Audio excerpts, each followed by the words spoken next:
Hey there. Let's get one thing clear right from the start. I am not a YouTuber. I am a fox, and I built something that I thought was kind of cool and wanted to share it with you. Don't expect fancy cuts, smooth transitions, or nice editing. But with that, let's talk about automating an RF tool spawner. So has this ever happened to you? You get a new crystal, and you're ready to check it out, and it wants a lot of sand. Well, that's okay. I've got a lot of sand. I have so much sand in my system that it'll automatically get filled with no problems. Except you don't have any sand. You look, you need thousands of sand, and there's no sand. Where did all of my sand go? Well, it went into the RF tool spawner because you needed pork earlier and you never turned it off, so it sucked up all your sand and all your carrots and everything else. So how do we stop that from happening? Let's automate. So let's start here, just with a couple of things that aren't directly related.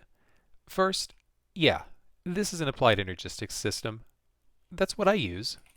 That's what my family needed so that we could all share stuff, but keep some of our own things separate, but get all of it at the same time. I know, refined storage is easier, but it doesn't do what I need. So we're going to be applied. Also, check out this hole. There's a cool shield over it that I'm just going to fall right through. Why a shield and not just glass blocks? Because I already had a shield. The shield was doing my killing in the first version of this, and I didn't want to get rid of it. So now, it just looks cool. So before we get into the how, let's take a quick look at the what. At the very top of this, we have our RF Tools spawner. That, of course, is where all of our various mobs that we want to take care of will be generated. From there, they fall down into a pit, at the bottom of which is the mob crusher. You can see inside the pit is a collection of all the various matter beamers that we're going to need, as well as power and redstone to make sure they get turned on when we need them to activate. Back up at the top, we've got a little cubby that we can jump into. It's got a couple of crates. One is where we'll capture some of the output in order to use it as a seed for next time we need to run things. The other has the various syringes and a preset seed just in case we happen to run out of materials. These containers are not connected to the main storage system, so they can never be pulled out to feed crystals. You'll always have a supply hiding over here as long as you keep it stocked. When it's time to actually use the system, you just take whatever key ingredient you need for your syringe and drop it into the center matter beamer. Doing that will turn on all of the matter beamers at once and begin generating the mobs that you've requested. As soon as the first one finishes emptying, it will stop adding that material, but will continue sending in produce, such as carrots and potatoes, until all the mobs that can be generated have been generated. We'll see here this is about to run out, and when it finishes, now after a few seconds, the rest of the beamers will also turn off. So how are we achieving this? Let's jump in and take a look. It won't hurt, I promise. Ow. Inside here we have access to all of the different matter beamers. What's important is the ratio here. We have one matter beamer that the key ingredient goes into, and 5 near it that are all filled with sand. Now, this won't work if the second ingredient isn't sand. You could come through and you could, swap out one material for another and change the importers and get it there eventually, but for the most part, we just need stuff that works with sand. The other matter beamers in here are all set up for either potatoes or carrots. Potatoes up top, carrots down below. Potatoes up top, carrots down below. Now, the ratio of key ingredient to sand is a lot more important than the ratio of key ingredients and sand to produce. But the more produce you have, the faster your results are going to be. So first question, why is the ratio important? And how exactly did we stop sending sand the same time we ran out of our main ingredient? Well, the answer to that is right here, the industrial comparator switch. This matter beamer, like many other things, has a slot you can put things in. Guess what? That's an inventory, which means this can look at it and see how many used inventory slots there are. When there's one slot or more that are being used, this will turn on a redstone signal which is then carried through these cog blocks, activating not only this matter beamer, but the ones on either side. Additionally, it's linked to a receiver down below that will also activate the bottom 3 matter beamers. But why the 1:5 ratio? Well, if we take a look at the various syringes that we've gotten so far and drop them in here, you can see that for cows, you need 1/10 of a key material to 2/10 of gravel, sand, or dirt. That's a 1:2 ratio. However, if we check zombie, it's 1:2, pig 1:2, drowned 1:2, sheep 1:2, chicken 1:2. Well, why 1:5? Well, when you get to a couple of them, squids, 1 key ingredient to 5 dirt, gravel, or sand. Skeletons, 1 key ingredient to 5 dirt, gravel, or sand.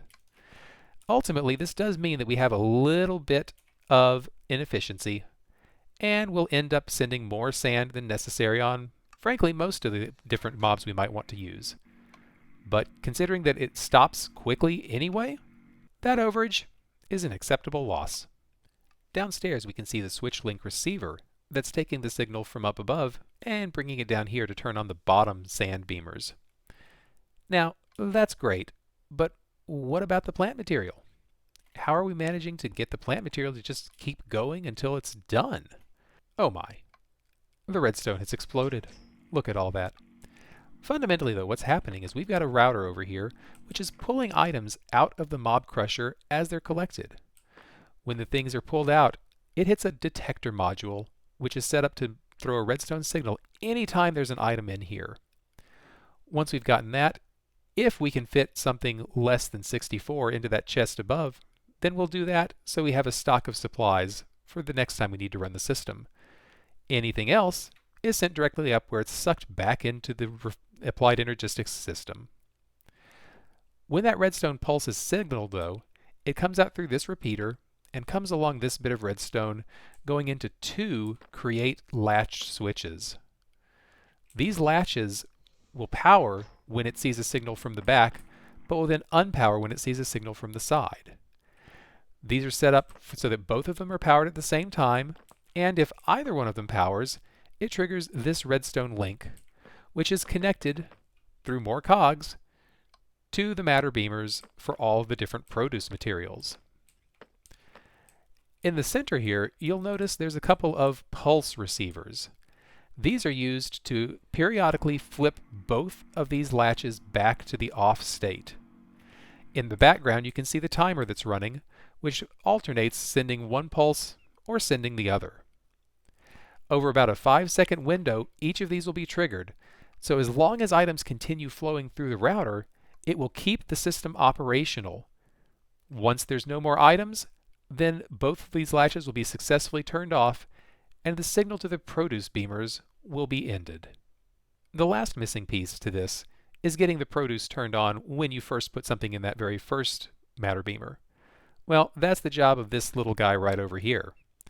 This receiver is also hooked up to that first comparator that we looked to, and when he gets turned on, this block will actually activate the redstone here just like the router can, turning on the produce and allowing us to start generating as many mobs as we need.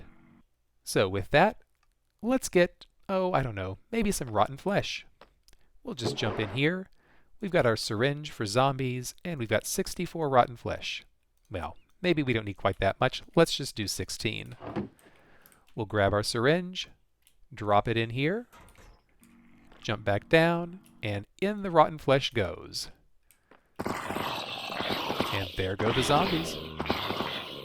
Have a fun fall there, zombies. Hope you have a good time. Now, since we just used some of our starter material, let's grab some out of this chest so that we can restock. There. Now, the next time we need zombies, we'll have plenty of rotten flesh, and the rest of this can just be dropped into the system.